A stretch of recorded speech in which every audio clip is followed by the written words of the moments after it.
Ah,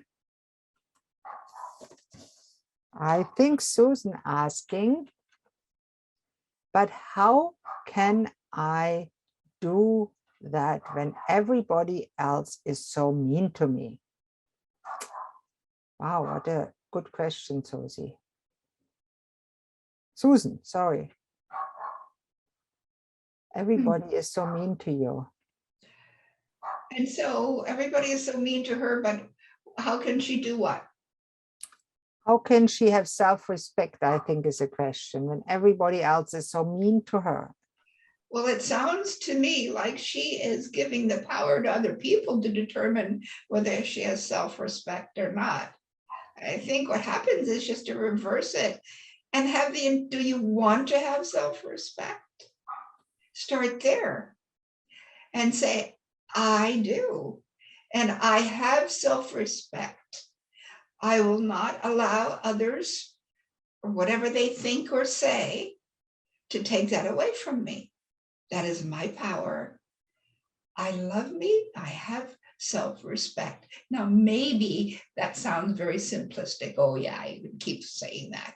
But I promise, start there, repeat it. And as Christine said, as you're walking by a mirror or you see a reflection anywhere, you say, hi, love you to bits. And I respect me. Yeah. And it's a powerful thing, but it is a repetitious thing. It doesn't happen 1, 2, 3. You can do it. You Yes. need to just start. That's the thing. Don't give up before you start. Yeah. And exactly. Often we do it. And if you need help, reach out, send me an email, info@sparklesisters.org will reach me. And in the course about pivotal life choices, I will actually include the mirror exercise that I usually only share with my clients as a PDF.